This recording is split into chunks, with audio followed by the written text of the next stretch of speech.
Happy Thursday. How goes it? Happy Thursday. How goes it? Happy. Yeah, I wanted to do a live stream today because Happy. been having a lot of discussions about switching to DaVinci Resolve, and it always comes down to the same thing. Should you actually switch? What's the benefit? Is DaVinci Resolve really the be-all and end-all of everything content creation? Should that be the only thing that everyone should be using?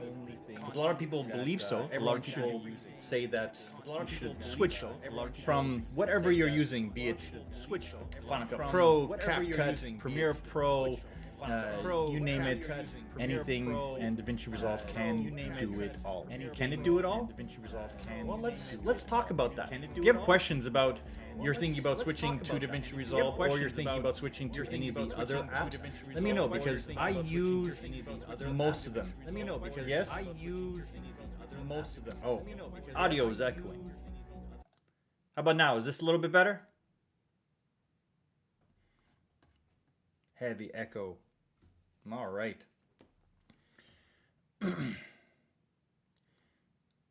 Echo is gone. Okay. All good. So, I'm not going to recap all that, but if you have any questions about DaVinci Resolve and should you switch, what program are you using and why are you thinking about it? Or if you're using another program and you're thinking about switching to, say, Premiere Pro or to Final Cut Pro, what are your use cases? What are you actually creating with these applications? Because I can give you a solid answer, because I use all these applications for numerous different content creations. Technically, I've been a content creator since 2003, before even YouTube was around. I was creating, commercials. I was creating stuff for websites and anything. Like I've created for, a short to, feature films. Like and anything in between, I've created for it. So I've created for live performances, for live events, for pre-recorded stuff, for big pre-recorded stage presentations, television, commercials, music videos, name it, and I've probably created something for it. So the real question is, should you switch over to a specific app and only use that one app? And the simple answer is no. You should use as many different apps based on what you were actually creating. So what are you creating?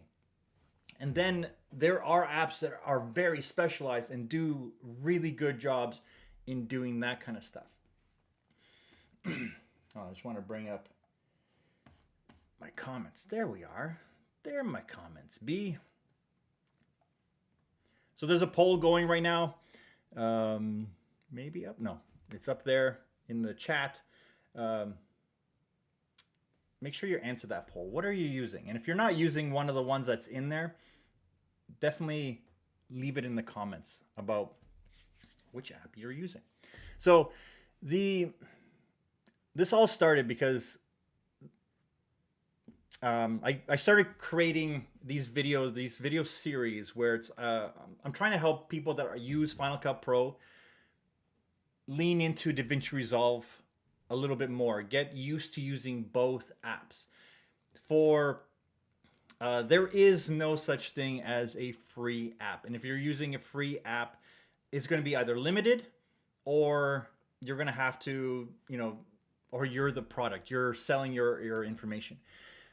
Now, DaVinci Resolve and Final Cut Pro both have this where you pay $2.99 and you get the full application and free updates for life. But just like any other app, there's a point where there's a limitation. You hit a limit of what it can actually do. So that's when a lot of people start jumping into buying templates and plugins and all these things to extend the use of that application, which is fine, which is all good, but there's no such thing as a free version. Like even the free version of DaVinci Resolve can't edit 10-bit video. You have to buy the studio to use 10 bits. So anything that you have on your phone, if you're wanting to use your phone footage, you can't use it. You have to convert it to 8-bit for it to be able to use. And you don't get the cool features like the magic mask or planar trackers or all the neural engine fancy caption stuff. So there's a benefit to buying the studio version. I just realized today that most of the content I create is for the studio version because people are like, oh, the free version of DaVinci doesn't have that. I'm like, yeah, you're right. But like I know that sometimes I'm not 100% aware of the kind of content I'm making and who is actually going to be watching it. There's a lot of times I'm making, like I made the most recent video about doing planar tracker and the fixes for some of the issues that may arise while using the planar tracker in DaVinci Resolve. And it's a great tool, but it's not the best tool, not even close. Like if I was doing screen replacements, I would personally use Mocha or Mocha Pro to do a screen replacement because it's by far the best and simplest to use and very straightforward. Even doing simple things like trying to color correct the stuff that goes on the screen in DaVinci Resolve becomes a little bit of a hassle trying to use it in Fusion. And they've done a great job incorporating Fusion into DaVinci Resolve, but I want to use the color correction tools that are built into DaVinci Resolve, the whole thing that the app is based on, and you can't even use those in Fusion. So you have to do this workaround where you create a compound clip or a Fusion clip, and then you can color correct that and you can drag it in and bring it in. And it's just these weird, it's a weird workaround where it's like, why can't I just right click and open it on the color page? Like, why can't I do the same thing? Like I can do that with a clip on the timeline and then just open in Fusion. Well, why can't I take that and then it's linked? That one image, that one clip is now linked somehow in the background where I can color correct and do all those amazing things that DaVinci Resolve's color page allows you to do instead of using these nodes that are, lackluster at best. It's almost like on the Fusion page. Here, I'll show you. Here, I will show you. Why don't we just do that? I'm gonna screen share. Let me know if the audio comes in. Screen share. Let me know if the audio comes in. Screen share. Let me know if the audio comes in. Gotta bring the comments over here. Comments over here. Over here.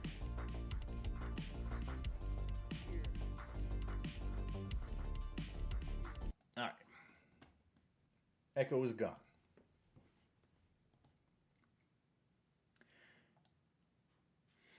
So you do vlog kind of stuff and talking head style content. Great. So my question for you is, how much effects do you use when you do that kind of content? Do you work in DaVinci Resolve or do you work in another application? Few tracks, a little music, and a few effects. And what are you using? I'm assuming it's going to be DaVinci Resolve. Okay, so I'm just going to bring up, I just want to show you. So this is the color page. And so this is the color page. All these tools, we have all these amazing tools to use and nodes, and we can do so many different things. We can build something that is fantastic.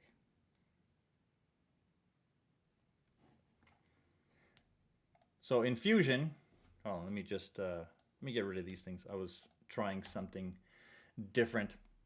So in the color corrector node, like it feels like I've moved to Premiere Pro when I start using this kind of stuff. Let me just zoom it in.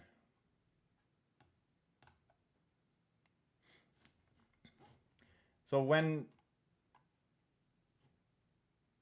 I'm using the color corrector in DaVinci Resolve, the color corrector node in Fusion, it feels like I'm in Premiere Pro. It doesn't make sense to me. Why can't I just click on this one thing and then open in color?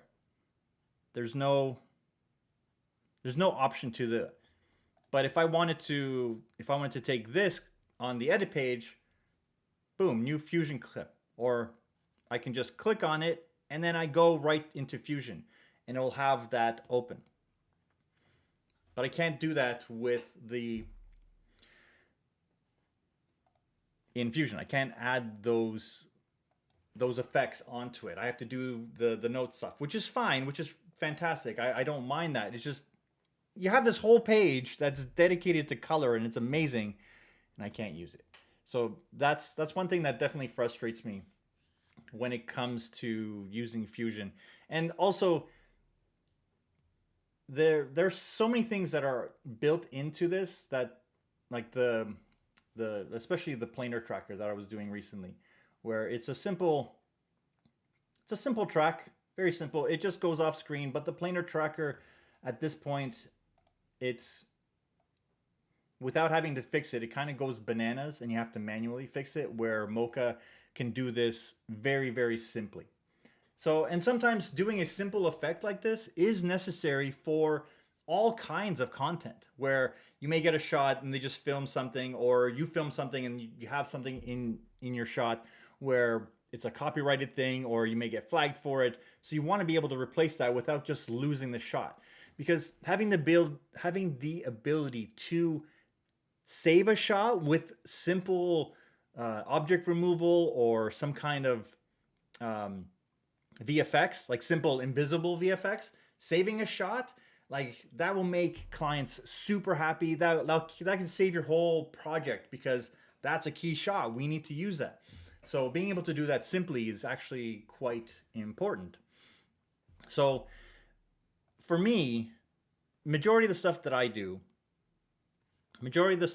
is in, like, when editing, is Final Cut Pro. Like, I'll use DaVinci Resolve to depending on the project that I'm working on. Like recently I worked on, where is it? Recently I worked on a project, The Cave of Forgotten Dreams by Werner Herzog, right here. Boop. So yeah, this is the whole film in stereo. We did the entire thing. We did a 6K restoration in stereoscopic. We had to do a lot of stuff, and DaVinci Resolve was the only candidate to work on this project. Like, Final Cut Pro was no-go from the beginning. So there was no other option. But if I'm working on a YouTube video, like a tutorial, I can do it so fast in Final Cut Pro that it's not even a question. Like, any kind of, if I do a review on a piece of gear, or I want to do like a vlog or anything like that, I would want to do it in something that I can remain in a creative flow as long as possible. Where DaVinci Resolve's one of DaVinci Resolve's things that I always kind of get hung up on and frustrates me is that if you're working with multiple cameras that have different color spaces, you can't set the color space of the project. You have to set the color space. You have to do a color space transform for each clip to make sure that it is the proper way. And it's just like sometimes I forget about it. Sometimes I'm like, I can't remember. Was it this color transform, or was it that color space? And just trying to keep my head wrapped around it. If you're doing the same thing over and over again, you can set a project template and that works beautifully.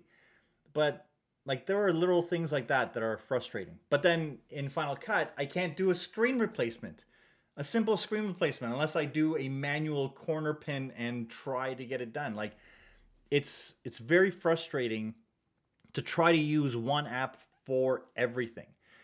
Like I do a lot of motion graphics and animations, and I'll use After Effects for that because it's very streamlined and designed to do motion graphics work. Can you do it in Fusion? Yeah, absolutely. But why would you want to do it in Fusion where it's way easier to do it in another app? And After Effects is actually great for doing invisible VFX, for doing cleanup, for doing a whole bunch of stuff. But I wouldn't edit a video in After Effects. I wouldn't, there's no real-time playback. There's no any of that. So there's this whole cascade of reasons why you shouldn't only use one app to try to do everything.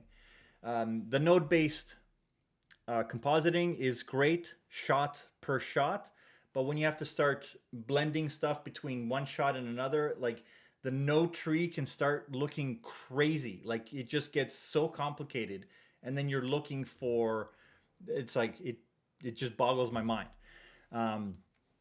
It's great for one-off shots where you have to do a lot of stuff because all the stuff makes sense. But when you're trying to work on multiple compositions and then those compositions affect other compositions, it's just like, it's not the way I would want to try to do motion graphics. But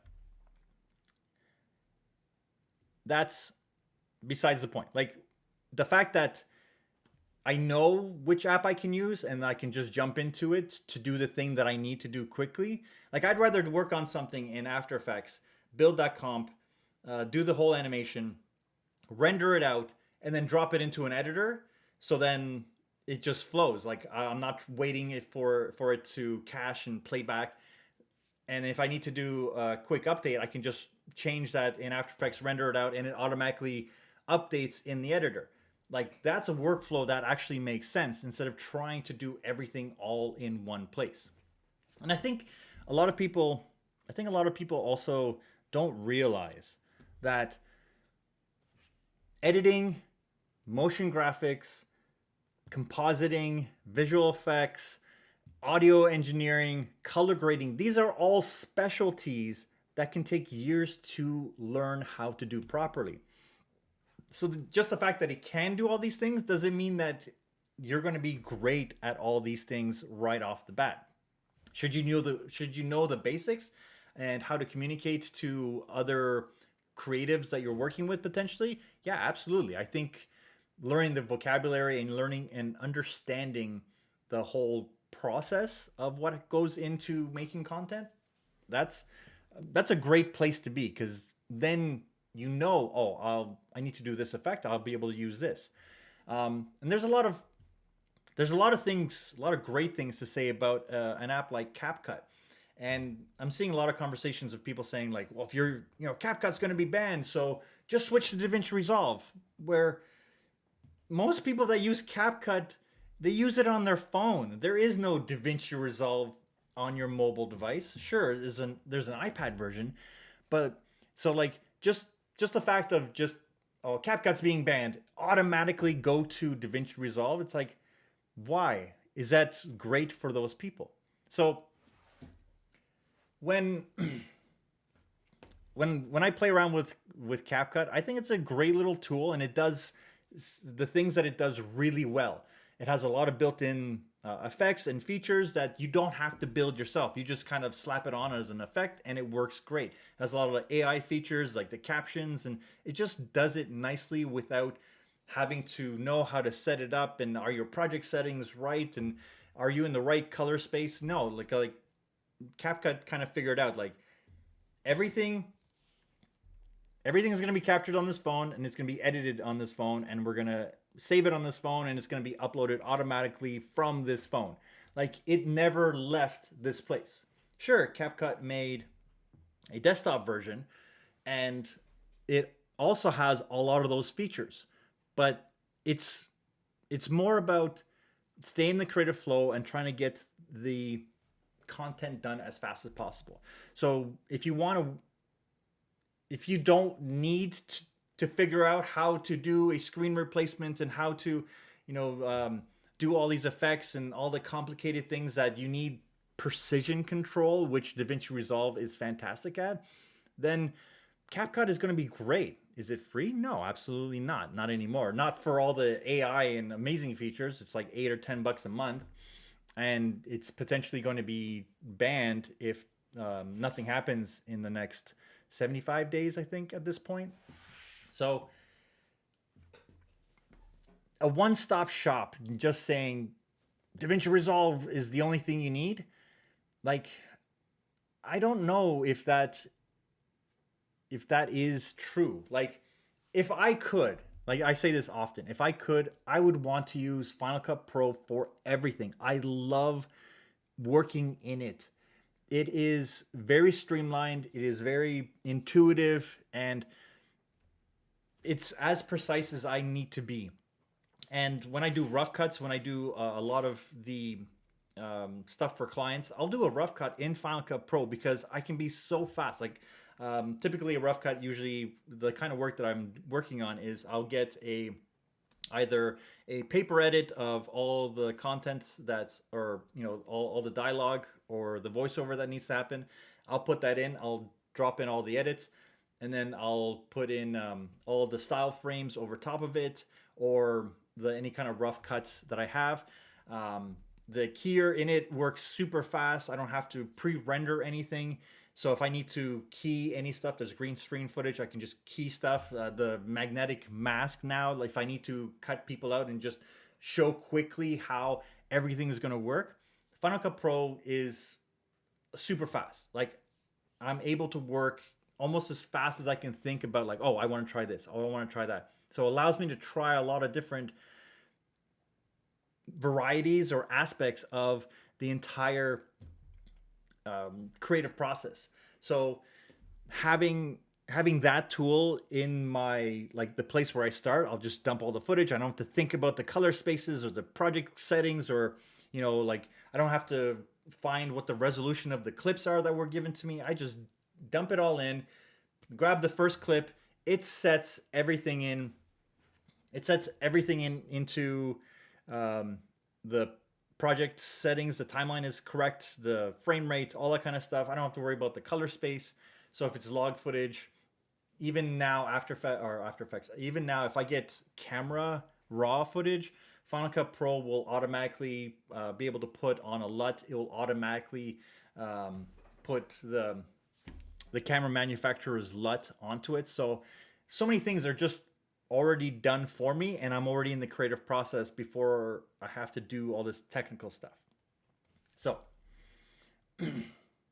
okay, so yes, you're in Resolve Studio. So everything from commercials to docs, I essentially use all the apps depending on what the job calls for. Yeah, exactly. The fact that that, like, oh, I'm going to use this app because I already know from experience this is what's going to make the process easier. There are jobs I have to start and finish and deliver in Premiere Pro, and it is my least favorite application to work in. I don't think it's terrible. I don't think there's anything wrong with it. It's just like, I'd rather use the other ones because they're so much better. Like, there's a lot of times where agencies and clients, they're like, well, we need this to be done in Premiere Pro because there's a lot of other people that are working in Premiere Pro, so you're going to be sharing the projects, and then we need to do an archive at the end, and we want it to be Premiere Pro. So there, after the rough edit or the assembly edit, can't continue in Final Cut Pro. I can export an XML, and then that's when I start building everything else. And also, a lot of times people, those kind of clients, they want it to be Premiere Pro and After Effects as a dual 1-2 combo.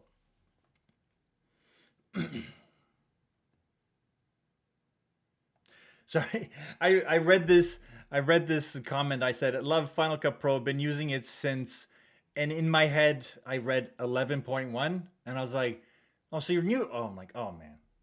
Yeah, I've been using Final Cut as long, if not a little bit longer now. Like since they released it, I jumped as soon as they went over, because I never liked Premiere Pro.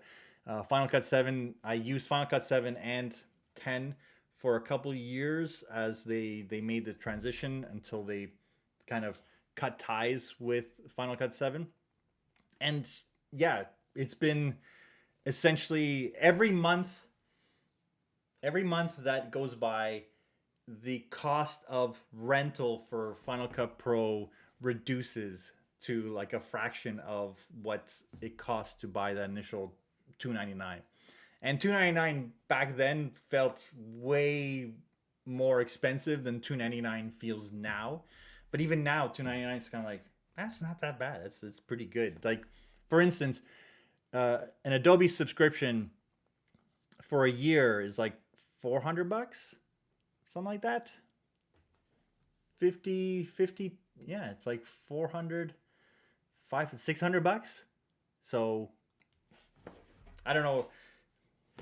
Like, full transparency, I've been renting Adobe since they went on the rental process. So I've spent thousands of dollars just working with it. But that's what I do professionally, so it's a no-brainer. I need to use these applications. Like Photoshop, After Effects, there's nothing that compares to those yet. Like, there are apps that are coming up that are kind of rivaling After Effects. They're kind of, can't think of them right now, but like, I'm kind of watching them in the background as they come up. They're doing their things, and I'm interested to see where it goes. But I'm hoping that After Effects does getting a real-time playback engine or something where it's a little bit easier to preview, or they utilize, or they rewrite the code because they're using the same code that they wrote 20 years ago.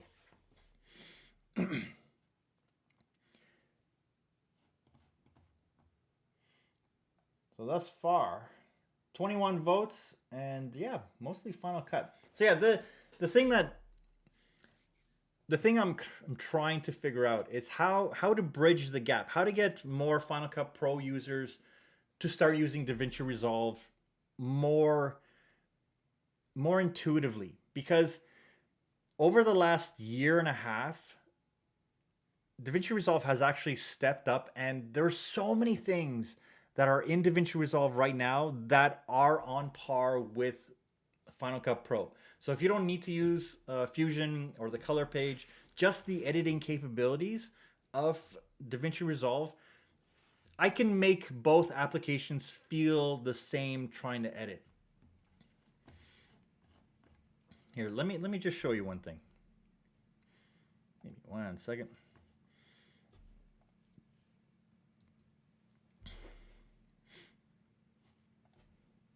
Screen share. There we go.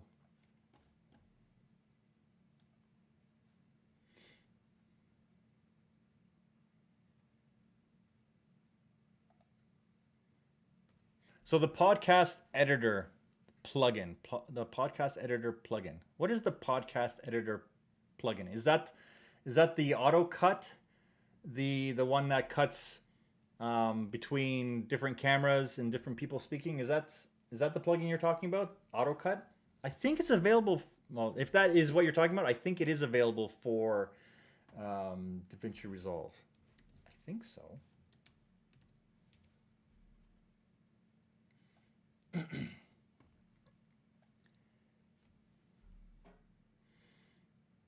Yeah, Premiere Pro and DaVinci Resolve.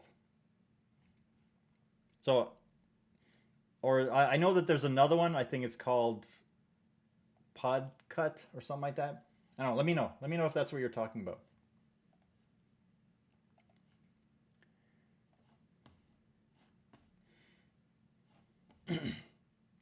So, do I think Apple will ever add collaborative tools to Final Cut Pro once it has that and text-based editing? So yes, I do feel that Apple will add that because I know that they've had conversations with professionals what they need, and I think collaborative tools is a must. I know that there's Hedge or something like that. That it's a like a monthly subscription that kind of does. I think it's called Hedge, um, but like I wouldn't be surprised if Apple just goes and buys them to kind of incorporate that. Um, so yeah, exactly, man. Yeah, they got it. DaVinci Resolve. Get out of Premiere Pro. Yeah, yeah. Hedge from Post Labs. That's. I was like, doesn't it? It starts with a P. Um, they. I would love it for Final Cut Pro to have more ways to collaborate with people. Here's the big issue. More people need to use Final Cut Pro for it to be justified to collaborate. Like for instance, how many people do you collaborate with using Final Cut Pro?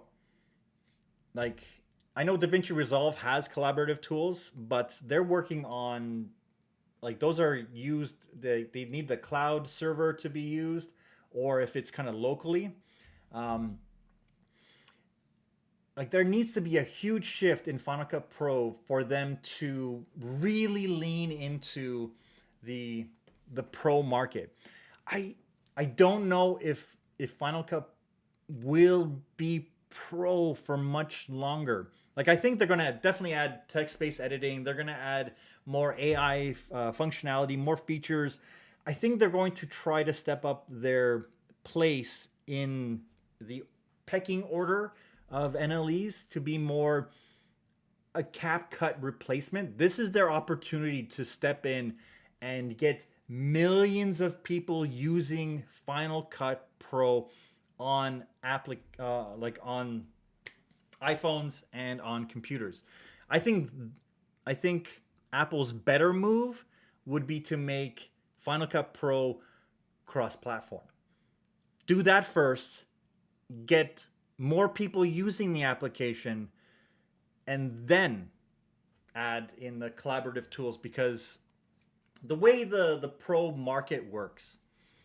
Oh, I'm going to go on a little bit of a spiel here. The way the pro market works, and I kind of called this with DaVinci Resolve 3 years ago now. uh, that DaVinci Resolve did an amazing thing by giving away DaVinci Resolve for free. Because look what happened to Photoshop back in the early 2000s. People were borrowing, getting educational versions of Final Cut Pro.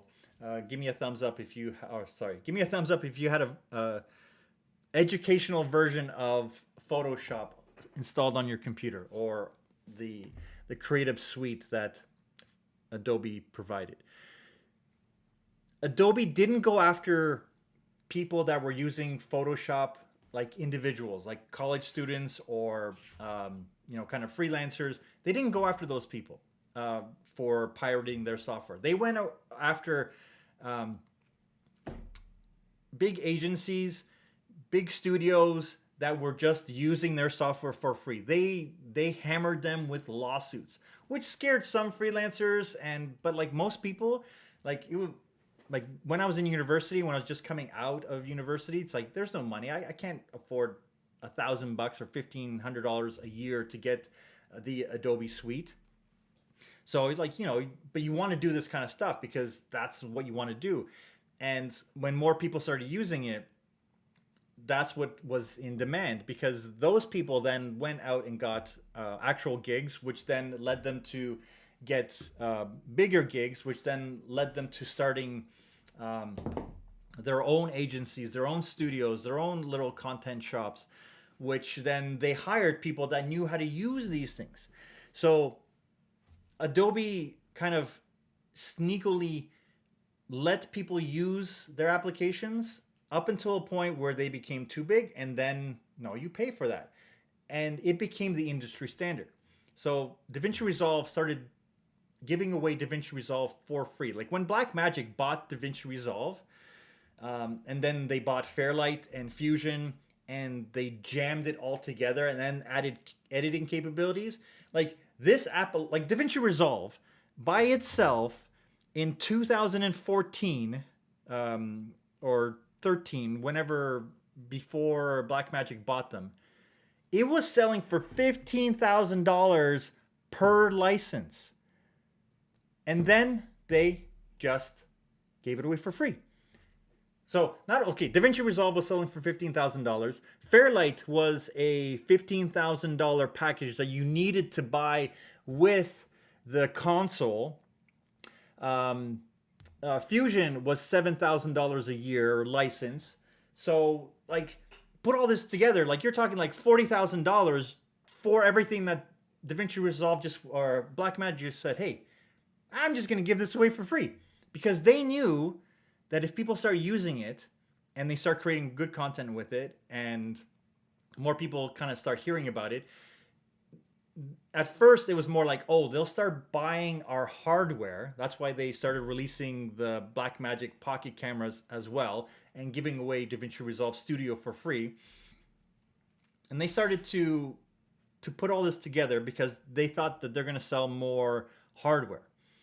But what it actually turned out to, like, did they sell more hardware? Yeah, absolutely. But it created this ecosystem for color grading and showing all the amazing things that DaVinci Resolve can do.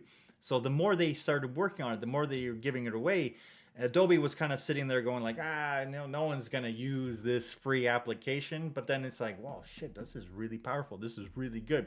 It's complicated as AF. DaVinci Resolve is fantastically frustrating. It is really, really good, but my God, like, why does it have to be so complicated? Like, it doesn't need to be as complicated as it is. Like, I'm glad that they add the cut page, but just go the one step further and make it like a magnetic timeline. Buy the license from Apple and say, hey, we're just gonna use the magnetic timeline because it's a fucking great idea. Just put it in there. Like, don't do this weird weird stuff. Hold on, let me just pull up.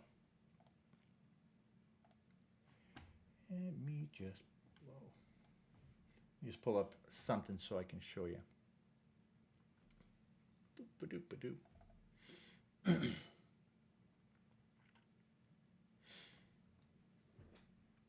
Let me know if this also kind of makes you not use the cut page. Do you use the cut page? Let me know.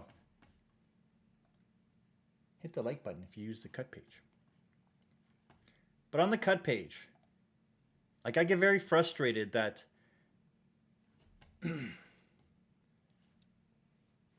I can't scroll down here and I see the whole timeline here, but not here. I don't know why we have this stacked timeline. Like, I just want to zoom out a little bit because I just want to look at from here to here. But no, I can only look at like, this doesn't make any sense to me. Like, why I'm in the middle of this okay, fine, now it's there. But like, this doesn't make any sense to me. I want to see the few clips before and the few clips after. And so I get frustrated where I start looking up here, but then I'm not looking here, and then my eyes keep darting up and down. So I just go like, forget it. Like, it just doesn't make any sense. So I like working in the edit page because it feels more natural. And and you can use the whole edit page in DaVinci Resolve the same way you would like a magnetic timeline. Like I can do all the same things. I can shorten clips, I can extend clips, and everything works like a magnetic timeline. As long as you know that you need to use the trim tool. If you're using the select tool and you try to trim, oh, now it does that. So I kind of trained myself to just switch trim tool and the select tool. And when I'm just doing quick edits, when I'm trying to work as fast as possible, I just leave it in the trim tool and then I can just kind of work quickly. And the trim tool also allows you to shift edits very, very quickly. So intuitively, DaVinci Resolve is great. So the cut page is like, can we just take the best parts of the cut page, which allows you to do the trim edits without having to switch tools, but then just get rid of whatever this is. I don't need to see that. Just let me zoom in and out normally as I would in this. Like this doesn't make any sense to me. Like I have to click up here. You can't even click here. You have to like, there's things that just frustrate me with DaVinci Resolve. Anyways. But yeah, I've tried to set up DaVinci Resolve and all the keyboard shortcuts. They're exactly the same. So when I'm working in one or the other, I'm not trying to remember the shortcut for Final Cut Pro or DaVinci Resolve or the thing. So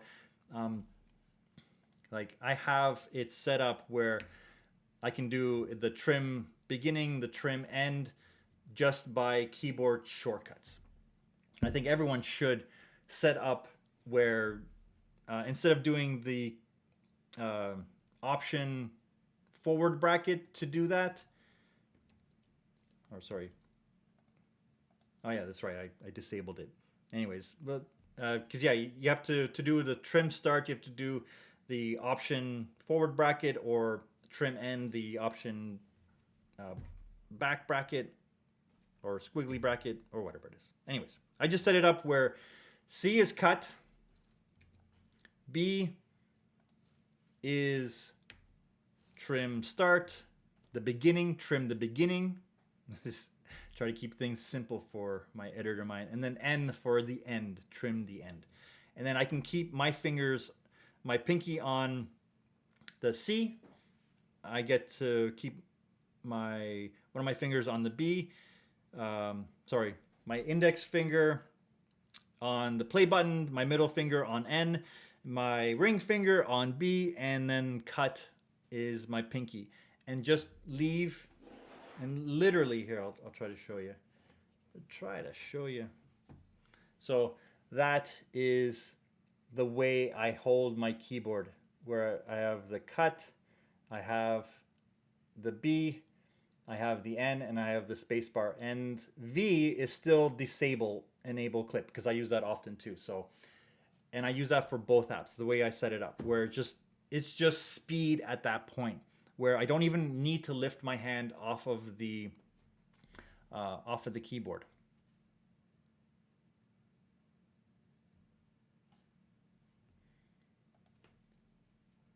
Nice. Autopod is available for beta on Resolve. There you go. You just have to check in every once in a while. Yes, 100%. 100%. So I know people say like it's a one-time payment, but to actually get the most out of Final Cut Pro, you need to start building a catalog. You need to start building a catalog of templates, and plugins. Like mine is extensive, and each one of these is like $100. So over the years, I've spent way more on this than I wouldn't say any other app, because on After Effects I have more plugins than I know what to do with. But some of them, every once in a while, they just become super handy. Like there's one from Red Giant, the cloner spot removal tool. Like that I did a whole project using that and just cleaning up stuff. It was a period piece, and then we need to remove all the signage and security cameras and fire, whatever the alarms, the handles, modern day light switches. So I used that extensively on a whole project on like, I don't know, like probably like 200 shots where they were filming at a old location, but it had all these modern day upgrades. So just using that one tool paid for itself for, you know, the whole plugin package is like $1,000 a year that you have to, it's a subscription for $1,000. So Final Cut Pro becomes super useful with all these plugins.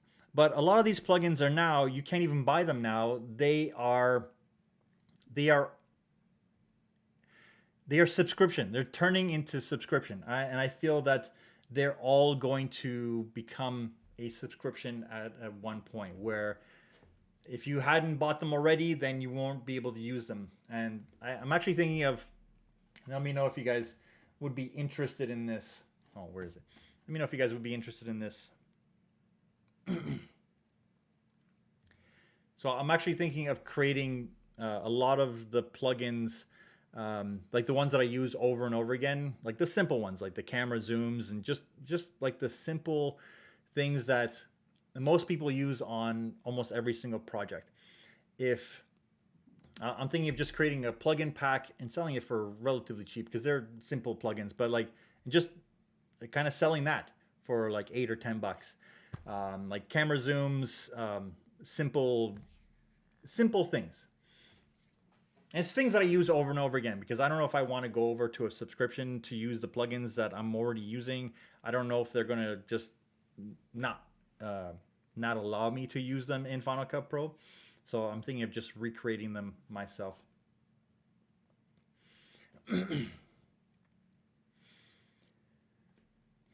So yeah, the Final Cut Pro but that's one of the great things about Final Cut Pro, that it has the ability to build all these plugins, all these effects into it, and you don't have to learn how to become a motion graphics expert to have nice looking content that you're creating. It would be nice if they added in stuff that people are using over and over again in Final Cut, like the captions. I don't know why that's not in there now. That's something that I'm pretty sure they can figure out fairly quickly. Putting in more AI effects that are similar to the kind of effects that people are using in CapCut. They don't even have it on the iPad version, which is subscription, which should update more regularly and add in some of these cool features, but it's missing so many different things.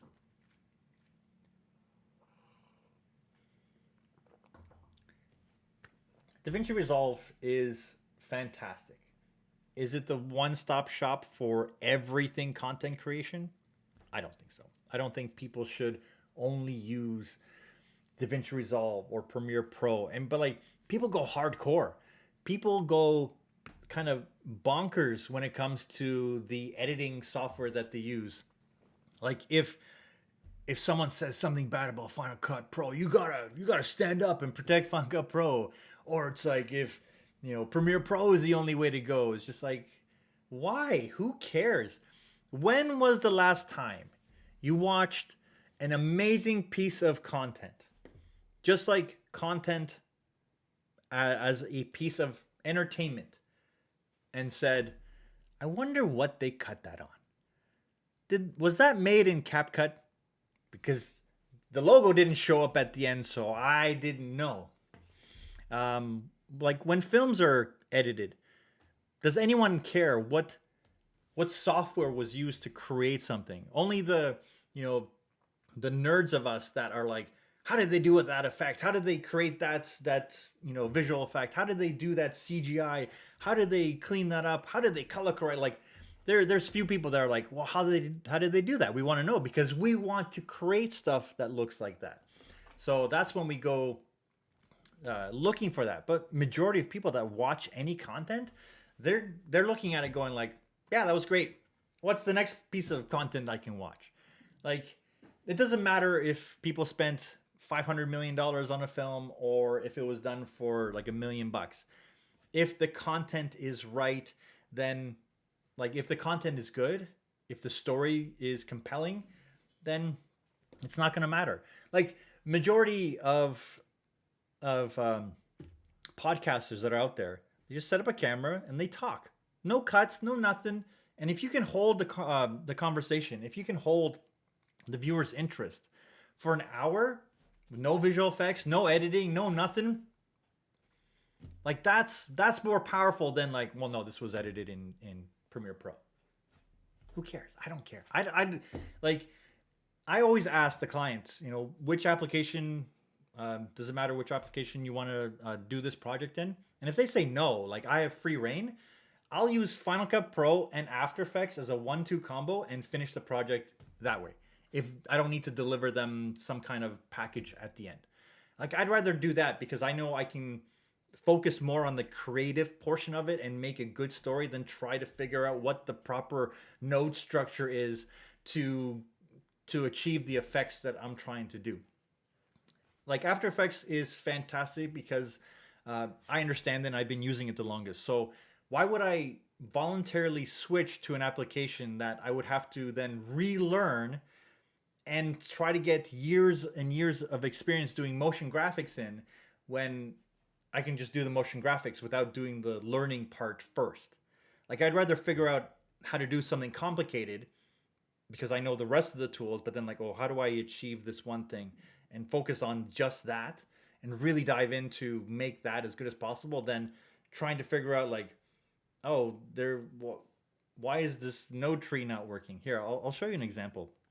And this is something that just, it doesn't make sense. Like I love that DaVinci Resolve has all these capabilities in there because if I need to do something very quickly, like to save a shot, then it's there, it's available. So for instance, and this is something that was driving me bananas for a little bit.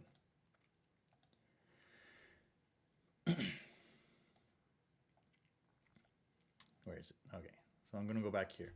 So in Fusion, if you add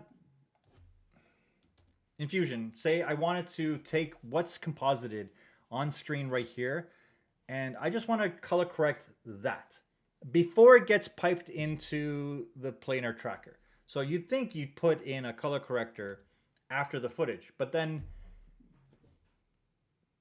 DaVinci Resolve does this. I'm like, okay. And I know that you have to, there's an alpha channel, so you have to do the pre-divide, post-multiply, but then it gets rid of the black. Like, where did the black go? Like, it doesn't make any sense. So I'm like, okay, so then you have to move it. So then it's like, okay, you have to move it over here after the thing. But then it's like, okay, now it's affecting everything. Where it's just like, I just want to put an effect on this without having to pipe in. Like, I wish in node space there was a way, like just on the edit page, where I can take an effect, like go to my effects thing and just drop something onto the effect or onto the clip, and just like, and then in the inspector, it'll show me the effects that are there, and it's only affecting that, and then everything else gets piped into things down the line. Where it's like stuff like that, where it's just like, just let me affect the clip, or let me put an effect on, not necessarily other effects, like separate where footage is footage, and then, you know, the effects, I can have it in or on top. I know this is asking for too much. Like I'm trying to blend After Effects and Fusion together, where it's just like, just give me that thing. So like, it's just a simple thing where, and in this planar tracker, if you know anything about it, it's only doing the foreground. So I'm only piping out the foreground, but it's still affecting everything. So you still have to go in and do other things, and you have to remember all of these things where it's just like, why can't it just work normally? And that's just one aspect of it. Anyways, feel like I'm ranting because it's like I just want these things to work as well as possible, and just like I just want to get the creative stuff done. Like what I have in my head, I just want to be able to put it on the screen and do it without trying to be too technical. I think that's why I love Final Cut Pro as a creative tool. I think it's a creative editing tool, but then the moment I need to do something a little bit more complex, like a screen replacement, well, I'm out to After Effects or into Fusion at that point, where in this case, it's like, it's doable, but I'd rather use the Mocha Pro plugin. But again, that's something else that just, it adds on top of all these things. And it's not something that I use all the time. So, but I use After Effects all the time. So I would use After Effects and Mocha for AE. But there is a threshold, because as fun as CapCut is as a standalone application on the desktop, I know how to do most of those things myself, and I have more control over it than just slapping it on, because a lot of the effects feel like they're sloppy, they're dirty, and they're just like, it's like, no, my name's usually attached to these things, so I'd rather take the extra bit of effort to make it look a little bit more polished. Doesn't have to look perfect. Like done is better than perfect, but a little bit more polish, where I'd rather just add in that extra little bit of effort. Do you guys feel like that? Do you have that feeling where you're working on something, you're like, this isn't looking as good as I know it can be, so like just give me a few more minutes to make this a little bit better. If you had your perfect NLE, what would it comprise of? What are the best aspects of each that you would love to put into one master, ring of an NLE? I know what I would want to do. I know I would want. Let me hear what you guys are thinking.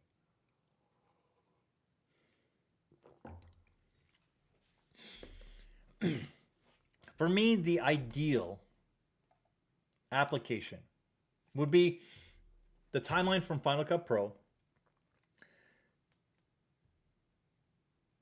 After Effects,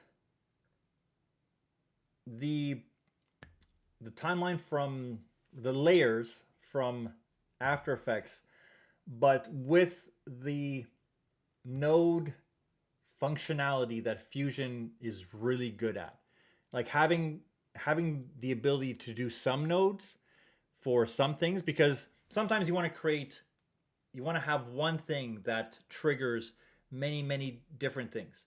And After Effects doesn't do that well. Like you have to, only recently did they add in the ability to have one layer as the track mat for everything, where that's only been around for maybe a year and a half, 2 years, where in Fusion, you just go, this node is the track mat for everything. And then you can just pipe that into as many things as you needed.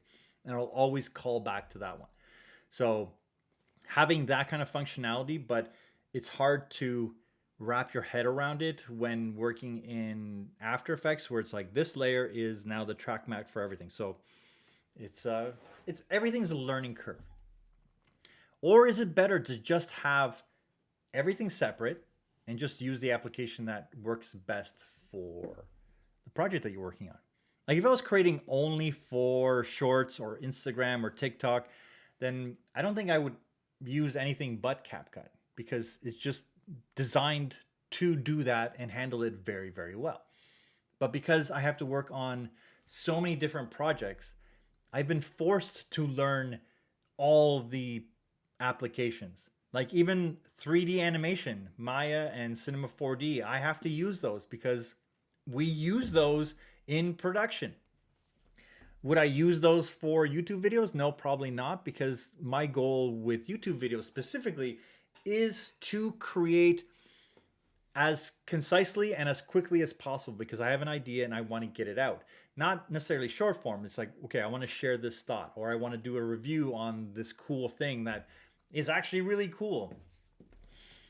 But but yeah, the main goal right now with the channel is to help bridge the gap of people that are using Final Cut Pro or Premiere Pro or even CapCut to start using DaVinci Resolve in their workflows, not to get rid of the other ones, but to start using it and know that there's some really cool things in there that are worth learning and exploring, because the other apps just can't do it. Just like there are things that DaVinci Resolve can't do. Specifically, edit fast. That's just my opinion. But it's a right opinion. I'll tell you that. I'm grateful. Like, I love Final Cut Pro, but I am extremely grateful that DaVinci Resolve is around as an application that I also can use. And I hope that a lot of people feel that same way, where it's just like, I love that I can use all these apps. It'll actually help you create better if you know more of the concepts and the ideas that go into making good shots, good content, what people react to. So the long and the short of it is, use them all. And I've been saying it since the beginning. People don't care what application you use to create your content in. Use all of them. But if you have any questions about DaVinci Resolve, Final Cut Pro, or even Premiere Pro, because I do use it, I would recommend using both DaVinci and Final Cut Pro. Adobe Premiere is basically the same as Resolve with a subscription price tag. The only thing I see with Premiere is more plugins. Premiere Pro has lots of plugins, but Premiere Pro without After Effects, it's nothing. Like Premiere Pro by itself, it's as good in terms of its capabilities as Final Cut Pro. You can't do more in DaVinci Resolve, or you can't do more in Premiere Pro than you can do in Final Cut Pro by itself. That being said, Final Cut by itself, without motion and being able to create all these assets and plugins and the 3D capabilities of it, I don't know why it's not just one application. But that's a whole nother thing. Anyways, guys, I hope you enjoy the rest of your Thursday. Thanks for hanging out with me today in my little tangents about all these editing applications. If you have any questions about any of these applications, or you want to learn something new or specific and how to do something, let me know. Leave a comment, shoot me an email. I'll see you in the next one. Talk to you soon. Bye.